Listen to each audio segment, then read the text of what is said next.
दोस्तों नमस्कार, आदाब। फिल्मी सेपियन के इस बेहद खास प्रोग्राम एक किरदार में आपका फिर से बहुत बहुत स्वागत है। दोस्तों, हमारे बीच ऐसे प्रभावशाली अदाकार पैदा हुए जो एक जमाने में राजेश खन्ना साहब, धर्मेंद्र जी और अमिताभ बच्चन साहब जैसे सुपरहिट अदाकारों को कड़ी टक्कर देने में माहिर थे और उनकी शुरुआत भी बेहद कमाल की रही, लेकिन कुछ कारणों की वजह से उस मुकाम तक नहीं पहुंच पाए जिनके वे शायद हकदार भी थे।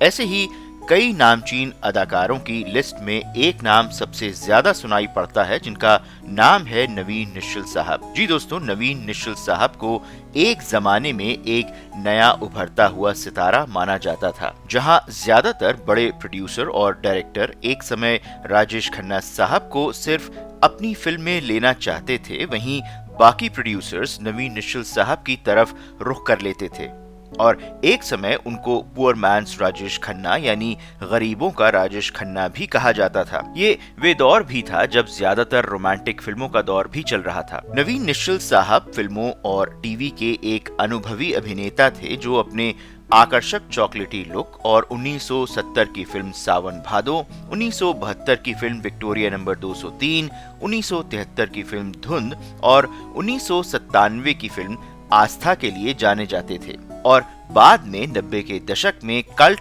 टीवी कॉमेडी शो देख भाई देख जैसे धारावाहिकों के लिए भी जाने जाते थे। जी हाँ, और नवीन निश्चल साहब ने यश चोपड़ा साहब को भी एक बार एक रोल के लिए मना कर दिया था। नवीन निश्चल साहब का जन्म 11 अप्रैल 1946 को लाहौर, पंजाब में हुआ था, जो आज पाकिस्तान में है, और उनकी पढ़ाई बैंगलोर मिलिट्री स्कूल से बैंगलोर में हुई थी। बचपन से ही उनको एक्टिंग का बेहद शौक था। निश्चल साहब जब बड़े हुए तो पिताजी से अपने मन की बात करी, जहां पिताजी ने अपने प्रोड्यूसर दोस्त मोहन सहगल साहब से मदद मांगी। मोहन सहगल साहब ने उन्हें निराश नहीं किया और नवीन निश्चल साहब को बम्बई भेजने के लिए बोला। नवीन निश्चल साहब ने साथ ही साथ FTII यानी film and television institute of India का फॉर्म भी भर दिया और बाद में उनका FTII में सिलेक्शन भी हो गया और निश्चल साहब उस साल अपने बैच के स्वर्ण पदक विजेता भी थे। फिल्म डिप्लोमा कोर्स खत्म करने के बाद निश्चल साहब बम्बई आकर मोहन सहगल साहब से मिले और मोहन सहगल साहब ने नवीन निश्चल साहब को अपनी 1970 की फिल्म सावन भादो में लिया, जो कि उनकी पहली फिल्म रही, जो रेखा जी की भी पहली फिल्म थी। ये फिल्म बॉक्स ऑफिस पर सुपरहिट रही और फिल्म ने सिल्वर जुबली मनाई। मोहम्मद रफी साहब द्वारा गाया गया सदाबहार गीत कान में झुमका ताल में ठुमका उन पर ही फिल्माया गया था। इसके बाद नवीन निश्चल साहब ने 1970 से 1973 तक कई फिल्मों में काम किया और उनकी ज्यादातर फिल्में बॉक्स ऑफिस पर हिट रहीं। 1970 में गंगा तेरा पानी अमृत, 1971 में बुढ़ा मिल गया, परवाना और नादान, 1973 में धुंध, विक्टोरिया नंबर 203 और हंसते जख्म। इन फिल्मों के गाने बहुत लोकप्रिय और चार्ट बस्टर थे, जैसे रात कली एक ख्वाब में आई और भली भली सी एक सूरत फिल्म बुढ़ा मिल गया से, फिल्म परवाना से सिमटी सी शर्माई सी, फिल्म नादान से जीवन भर ढूंढा जिसको, धुंध फिल्म का संसार की हर शाह, तुम जो मिल गए हो और ये मन मेरी जान फिल्म हंसते जख्म और भी कई अन्य की। 1973 और 74 में हिंदी सिनेमा ने बदलाव की करवट ली, जहां फिल्में प्यार मोहब्बत की थीम से निकलकर एक्शन फिल्मों की तरफ रुख करती हुई नजर आईं, जहां एंग्री यंग मैन ने भी फिल्मों में अपने पैर जमाने शुरू कर दिए और शायद यही वो दौर था जब नवीन निश्चल साहब को एकदम से ही फिल्मों के ऑफर्स मिलने का सिलसिला थोड़ा कम होना शुरू हो गया। ऐसा भी कहा जाता है कि नवीन निश्चल साहब अपने समय के शीर्ष सितारों के साथ तालमेल नहीं बिठा पाए और उन्हें अपने करियर को प्रभावी ढंग से आगे बढ़ाने के लिए काफी संघर्ष करना पड़ा। इस युग में राजेश खन्ना साहब और धर्मेंद्र जी शीर्ष नायकों के रूप में राज करते रहे, जबकि अमिताभ बच्चन साहब स्टारडम की ओर बढ़ते रहे। निश्चल साहब की शुरुआती फिल्में राजेश खन्ना साहब की फिल्मों की रिलीज के साथ मेल खाती थीं, जिससे मीडिया में अप्रभावी तुलना होने लगी। जैसा कि हमने पहले जिक्र किया था कि कुछ फिल्मी पत्रिकाएं तो उन्हें गरीब आदमी का राजेश खन्ना भी कहती थीं। निश्चल साहब ने इसी दौरान कुछ ऐसे फैसले भी लिए जिसने उनके फिल्मी करियर को काफी नुकसान पहुंचाया। नवीन निश्चल जी ने मनोज कुमार जी की फिल्म रोटी कपड़ा और मकान में काम करने से मना कर दिया, जिसको बाद में शशि कपूर साहब ने निभाया। इसके बाद यश चोपड़ा साहब ने उन्हें उनकी आइकॉनिक फिल्म दीवार में अमिताभ बच्चन साहब के छोटे भाई के रोल के लिए लेना चाहा, जो एक बार फिर उन्होंने उसे लेने से मना कर दिया और ये रोल बाद में शशि कपूर साहब ने निभाकर इसे अमर कर दिया। इसकी एक वजह यह भी बताई जाती है कि वे मल्टी स्टारर मूवीज का हिस्सा नहीं बनना चाहते थे और सिर्फ सोलो हीरो वाली फिल्में ही करना चाहते थे। कई लोग ऐसा भी मानते थे कि नवीन निश्चल साहब फिल्म परवाना में मुख्य भूमिका निभा चुके थे, जिसमें अमिताभ बच्चन साहब भी थे और वे सेकंड लीड की भूमिका अमिताभ बच्चन साहब के साथ नहीं निभाना चाहते थे। फिल्म परवाना में मुख्य भूमिका निभाने के बावजूद खलनायक के रूप में अमिताभ बच्चन साहब की भूमिका ने सुर्खियां बटोरी थीं।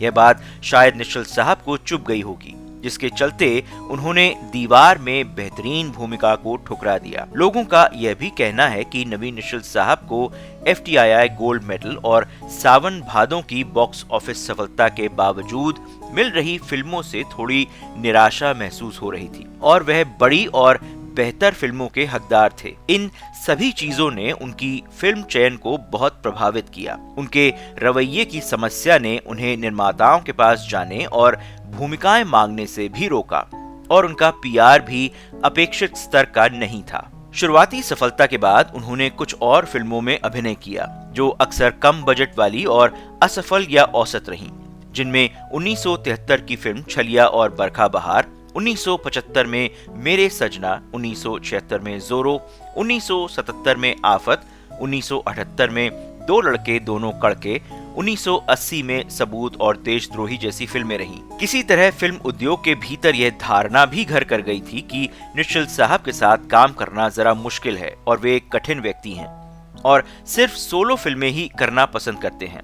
वे अपने तत्काल स्टारडम के गायब होने से भी आहत थे और यह भी कि उनके स्थिर होने से पहले ही इसे कैसे छीन लिया गया। कभी कभी वह मिजाज के कड़वे होते थे तो कभी कभी दार्शनिक स्वभाव के भी हो जाते थे और बाद में इन सब से दूर चले जाते थे।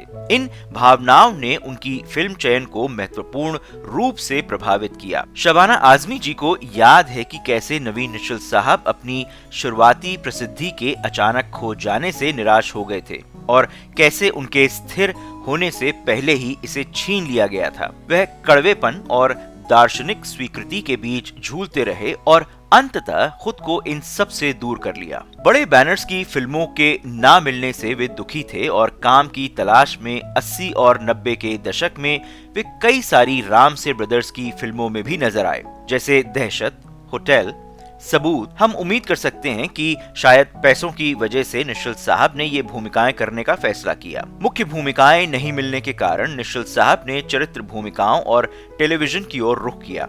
उन्होंने कुछ बड़ी फिल्में की जिनमें उनकी भूमिका छोटी थी, जैसे 1982 की फिल्म देश प्रेमी और लोग क्या कहेंगे, 1985 में लवर बॉय, 1984 में तेरी बाहों में, 1987 में परम धर्म, 1988 में सोने पे सुहागा और मेरा शिकार, 1990 में मुकद्दर का बादशाह और बाहर आने तक। फिल्म तेरी बाहों में समंदर, बर्निंग ट्रेन और मेजर साहब जैसी फिल्मों में आलोचकों द्वारा उनकी सराहना भी की गई। 90 के दशक में उन्हें आस्था, खोसला का घोंसला और ब्रेक के बाद जैसी फिल्मों में कुछ बड़ी और महत्वपूर्ण भूमिकाएं मिली। उन्होंने सुषमा सेठ जी, शेखर सुमन जी और फरीदा जलाल जी के साथ लोकप्रिय टीवी श्रृंखला देख भाई देख में भी काम किया। इस धारावाहिक ने नवीन निश्चल साहब को वो शोहरत प्रदान की जिसके वे हमेशा से हकदार रहे। इसके बाद फिल्म खोसला का घोंसला में उनके अभिनय को हमेशा याद किया जाएगा। हम खोसला का घोंसला फिल्म को सन 2000 के बाद आई कुछ सर्वश्रेष्ठ फिल्मों में से एक मानते हैं। निश्चल साहब का काम हिंदी सिनेमा से भी परे चला गया, जहां बाद में उन्होंने 1976 की फिल्म गिद्दा, 1983 में आसरा प्यार दा, 1976 में सवा लाख से एक लादाऊं, 1999 में माहौल ठीक है जैसी पंजाबी फिल्मों में भी अभिनय किया। उनका निजी जीवन काफी उलझा हुआ और उतार चढ़ाव से भरा हुआ था। नवीन निश्चल साहब की पहली शादी देवानंद साहब की भतीजी और मशहूर निर्देशक शेखर कपूर जी की सगी बहन नीलू कपूर जी से हुई थी। इस शादी से उनकी 2 बेटियां हैं जिनके नाम हैं नताशा और नौमिता। नवीन निश्चल साहब का नाम पद्मिनी कपिला जी के साथ भी काफी जोड़ा जाता था। ये भी कहा जाता था कि वे अपनी बीवी से अलग होकर पद्मिनी कपिला जी के साथ रहने लगे थे, जिसकी वजह से नीलू कपूर जी ने उनसे तलाक ले लिया। बाद में 1996 में उनकी दूसरी शादी गीतांजलि जी से हुई थी। उनकी दूसरी शादी दुखद रूप से समाप्त हो गई जब 2006 में उन्होंने खुदकुशी कर ली थी और खुदकुशी का कारण नवीन निश्चल साहब को बताया था। नवीन निश्चल साहब अपने भाई प्रवीण निश्चल के साथ रहते थे और उनका अपने भाई के साथ भी काफी लड़ाई झगड़ा होता था, जिसके बाद एक बार उनके भाई प्रवीण निश्चल ने उन्हें घर से भी निकाल दिया था।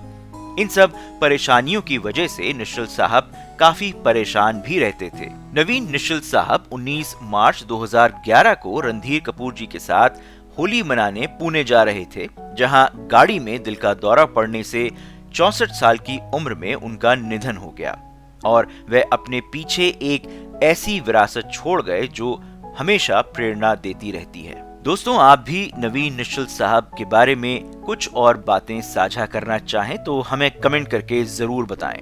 और अगर नवीन निश्चल साहब से जुड़ी हुई ये जानकारियां आपको पसंद आई तो इस वीडियो को लाइक शेयर जरूर कीजिए और आपके चैनल फिल्मी सेपियन को सब्सक्राइब भी जरूर कीजिए। साथ ही साथ हमें कमेंट करके ये भी बताइए कि आपको नवीन निश्चल साहब का कौन सा किरदार बेहद पसंद आया। दोस्तों, हमें कमेंट करके ये भी बताइए कि और किस मकबूल शख्सियत के बारे में आप जानना पसंद करेंगे। दोस्तों, अब आप हमसे YouTube के अलावा Instagram के जरिए भी जुड़ सकते हैं। इंस्टा हैंडल आप स्क्रीन पर देख सकते हैं। साथ ही साथ अब आप फिल्मी सेपियन परिवार से WhatsApp पर जुड़ सकते हैं। WhatsApp हैंडल भी आप स्क्रीन पर देख सकते हैं। एक बार फिर से आप सबको फिल्मी सेपियन के इस खास प्रोग्राम एक किरदार वीडियो देखने का बहुत बहुत शुक्रिया। धन्यवाद।